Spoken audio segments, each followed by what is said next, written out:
All right. Hello, everyone. So if you're out there, working hard, prepping for the UPSC, this one's for you. We're going to deep dive today, Yeah. and I think you're going to like this one. I think so too. We're talking all about the Lokpal case, the one where the Supreme Court just put the brakes on that Lokpal order. Yeah, it's a big one. Oh, huge. It's got everybody talking, especially, for you UPSC folks out there, because it really gets into how power works in the Indian government. Right. That balance. System balance is always important. Exactly. And we know that's like key for both prelims and mains. Mm-hmm. So let's break this thing open. Let's do it. All right. So the big question here, and this is what's really interesting, is, we've got the Lokpal. It's supposed to fight corruption, right? Yeah. But how much power is too much power? Like, where's the line? Yeah, how far can it go before it starts, bumping into other really important parts of the system? Right, like the courts. Exactly, the judiciary. That's the real challenge this case brings up. Yeah, you want a watchdog, but you don't want it, going rogue. You got it.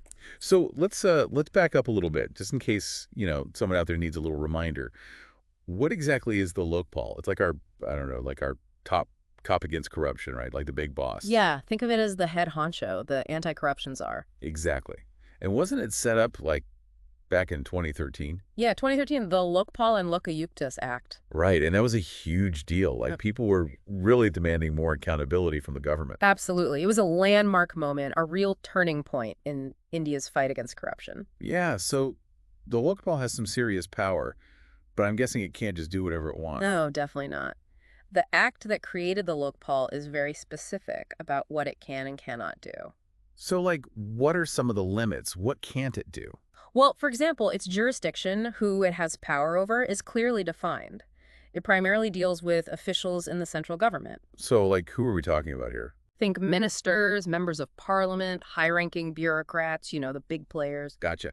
But even though it can investigate these folks, it can't, like, punish them. Right. It can investigate and then recommend prosecution, but the final decision on what happens rests with the courts. Okay, so it's more of a detective than a judge. That's a good way to put it. Okay, cool. Now, we keep hearing about Lokayuktas, too.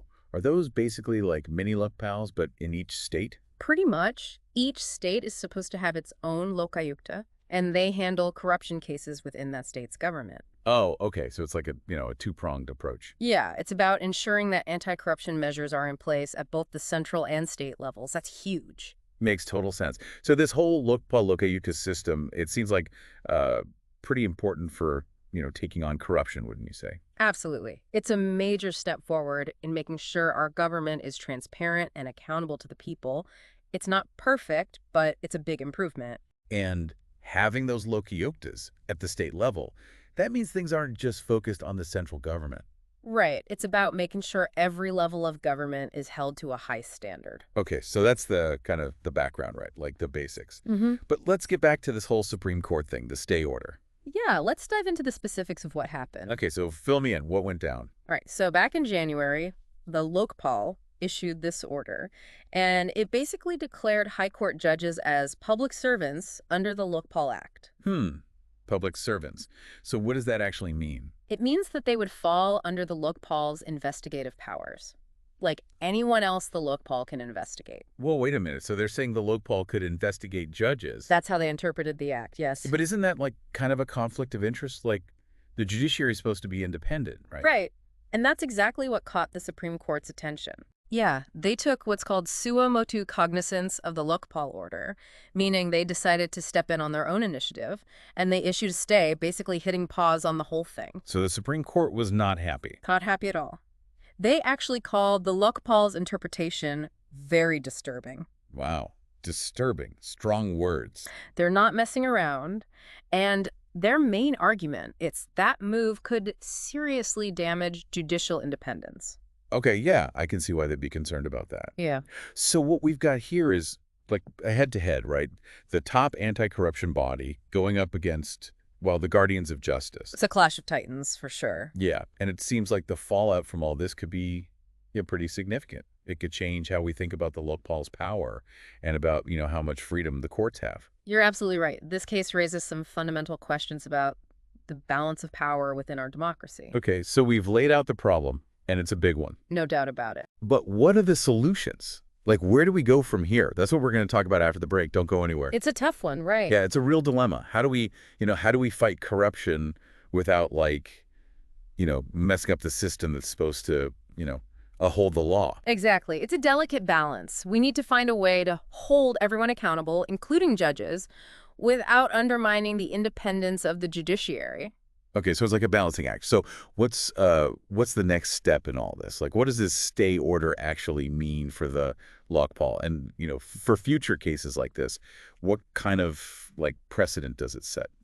Well, the biggest thing is that it really clarifies the difference between high court judges and Supreme Court judges. Remember, the Lokpal had already said that they didn't have jurisdiction over Supreme Court judges. Yeah. Yeah. This stay order basically reinforces that separation. It makes it crystal clear. So, like, drawing a line in the sand. Exactly. It's saying this is where the Lokpal's power ends. Okay. And what about the Lokpal's, jurisdiction in general when it comes to the judiciary? This case provides some much-needed clarity on that front, too. Basically, it says that investigating high court judges is off the table, at least for now, until the Supreme Court makes a final decision.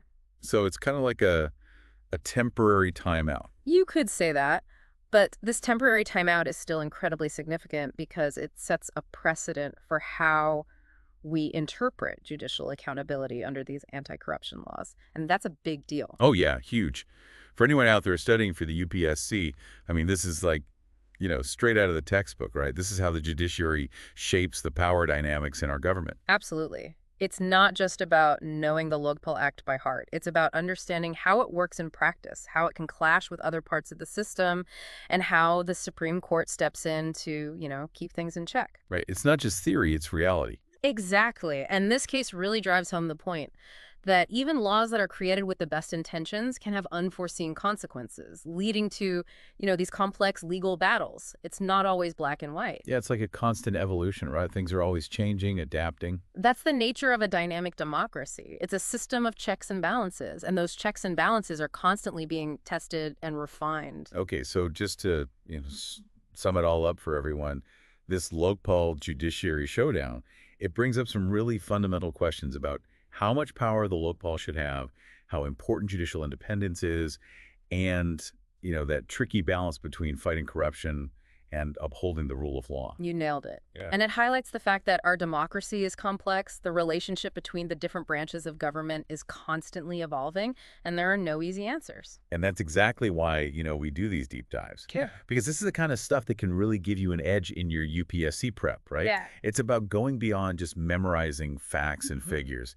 It's about thinking critically, analyzing real-world situations, and developing the kind of judgment that's crucial for anyone who wants to serve in the government. Exactly. You got to be able to see the big picture. And analyzing real-world events like this one helps you bridge the gap between theory and practice. It's all about connecting the dots.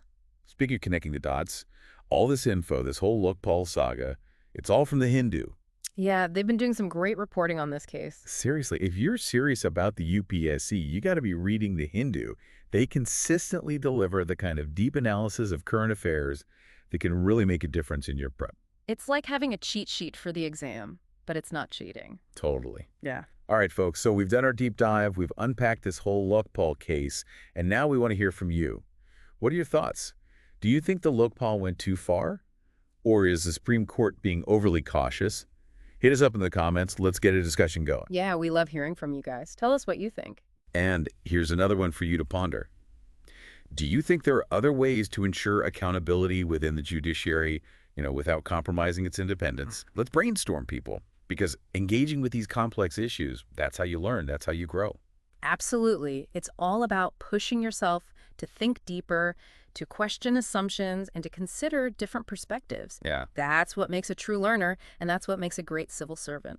Couldn't have said it better myself. And hey, before we sign off, don't forget to hit that like button, subscribe to the channel for more awesome UPSC-focused deep dives, and share this episode with all your fellow aspirants out there.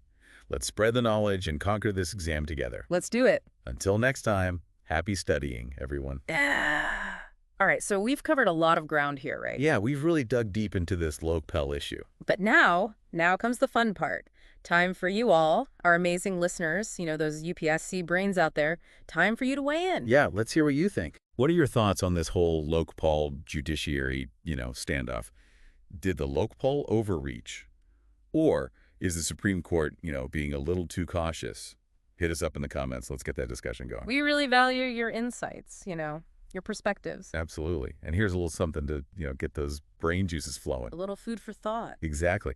Do you think there are other ways, other mechanisms to ensure accountability within the judiciary, but without stepping on their independence? Right, because that's the key, right? Finding that balance. Yeah, finding that sweet spot. It's tricky, but, I think we can come up with some ideas. I think so, too. Our listeners are a smart bunch. They are. Yeah. So share your thoughts. Let's brainstorm together. Because, at the end of the day, engaging with these complex issues, that's what it's all about. That's how we learn. That's how we grow. Couldn't agree more. It's about pushing those boundaries, challenging those assumptions. Absolutely. Yeah. And hey, before we wrap things up, don't forget to show us some love, hit that like button, subscribe to the channel for more awesome UPSC-focused deep dives, just like this one, and share this episode with all your fellow aspirants. Spread the knowledge. Spread the knowledge, exactly. Let's tackle this exam together, as a team. We're all in this together. We are. All right, folks, until next time, happy studying, keep those brains sharp.